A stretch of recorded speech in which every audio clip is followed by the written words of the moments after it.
কী ধরনের বাটপাড়ি হয় অস্ট্রেলিয়া নিয়ে আমাদের বাংলাদেশে, আমি আপনাদেরকে কিছুটা ধারণা দেওয়ার চেষ্টা করব। দেখুন, বিভিন্ন নিয়োগপত্র সোশ্যাল মিডিয়াতে, ফেসবুকে এইখানে সেখানে কিন্তু ঘোরাফেরা করে অস্ট্রেলিয়ার ব্যাপারে। ফলের বাগান, হ্যান বাগান, ত্যান বাগান, এটা সেটা। আর কিছু পাবলিক আছে হুমরি খায় পড়ে, কিছুই বুঝে না আন্দাজেই। ওইখানে আবার লেখা থাকে যে ভিসা হওয়ার পরে টাকা দিবেন, ভিসা হওয়ার পরে টাকা দিবেন।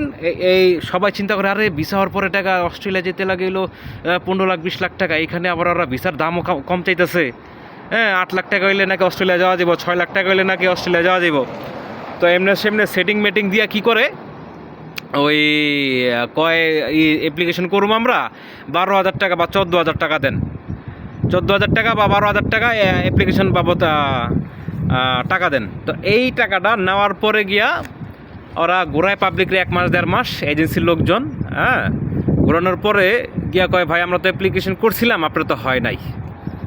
তো ওই লোকও চিন্তা করে, হ্যাঁ আমার জন্য তো অ্যাপ্লিকেশন করছিলই, হয়তো আসলে হয় নাই, বেটারা তো চেষ্টা করছেই।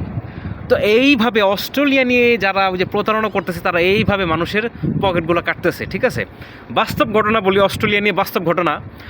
আমার এই মুন্সিগঞ্জে গেলাম, মুন্সিগঞ্জে গেছিলাম আমার এক ফ্রেন্ডের বাড়িতে বেড়াইতে।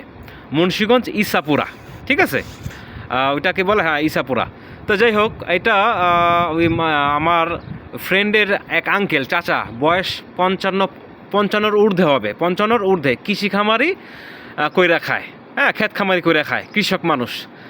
তো যাওয়ার পরে আমার ফ্রেন্ড বলতেছে, বন্ধু আমার এই চাচা তো অস্ট্রেলিয়া চলে যাবো গা, অলরেডি টাকা জমা দিছে, 2.5 লক্ষ টাকা জমা দিয়ে দিছে, টাকা লাগবে 16 লাখ, 2.5 লাখ টাকা জমা দিছে, আগামী 1 সপ্তাহ পরে গিয়ে আরও 5 লাখ টাকা জমা দিব। তো আমি কইলাম, অস্ট্রেলিয়া হ্যাঁ যাইব কেমনে সম্ভব?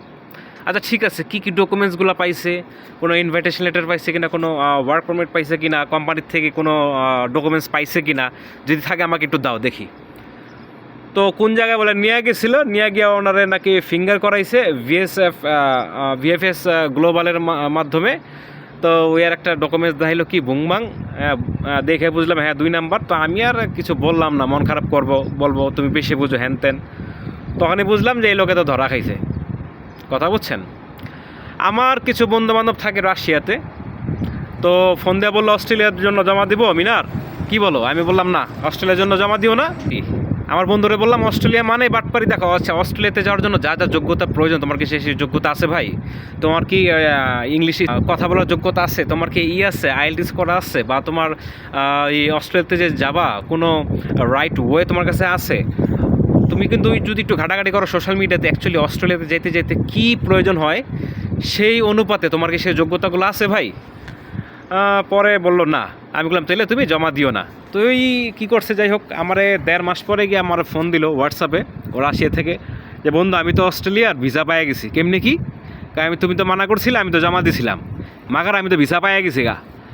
তো আমি বললাম আচ্ছা ঠিক আছে, তাহলে আমার পাসপোর্ট নাম্বারটা দাও, আমি চেক টুক করি। অস্ট্রেলিয়ার ভিসা যেহেতু তুমি পাইয়া গেলা, আমি অস্ট্রেলিয়ার ভিসা ডাইরেক্ট অস্ট্রেলিয়ান গভর্নমেন্টের যে ওয়েবসাইট আছে ভিসা চেক করার, আমি সেইখানে গিয়ে চেক করলাম, 100% অথেন্টিক জিনুইন ভিসা। মাথায় নষ্ট, আমারও মাথা হ্যাং হয়ে গেল, আর কেমনে সম্ভব? পরে আমার বললো, বন্ধু ওরা তো এখন টাকা পয়সা চাইতেছে, তোমার হচ্ছে ওরা লাখখানেক টাকা করে চাইতেছে। আমি বললাম টাকা পয়সা এখন দিও না, একটু অস্ট্রেলিয়ান অ্যাম্বাসিতে যাও। অনলাইনে তো আমরা চেক করছি, তারপর একটু অ্যাম্বাসিতে গিয়া ভিসাটা চেক করাও, তোমার কোনো লোকজন থাকলে। তখন কয় সমস্যা নেই, গিয়া চেক করাম না, এই কথা কয়ে আর নাকি টাকা দিয়ে দিছে। 5 জনের ভিসা হয়েছিল, ওই সহ টাকা পয়সা দেওয়ার পরের দিন গিয়া দেখে কি ভাই ভিসা নাই। ওয়েবসাইটে গিয়ে সার্চ করে দেয় ভিসা নাই, আমিও সার্চ করলাম তো ভিসা নাই। এটা কেমনে সম্ভব? মাথায় নষ্ট হয়ে গেছে। আমি বললাম তো এটা কীভাবে করতে পারে?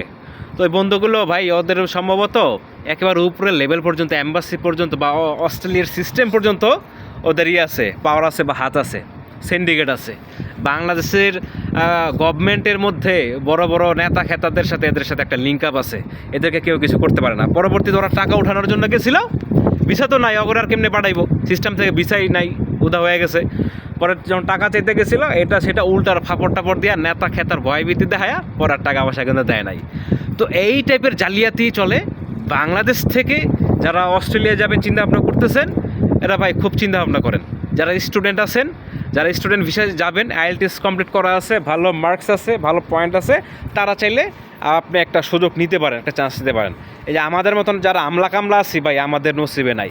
যদি আপন মারপেটের ভাই থাকে, নিজের আব্বা থাকে, নিজের খালু থাকে, ফুপা থাকে, এরা যদি কখনো চেষ্টা করে যদি করতে পারে তাইলে হয়তো হইতে পারে, এলে সম্ভব না ভাই অস্ট্রেলিয়া, ঠিক আছে।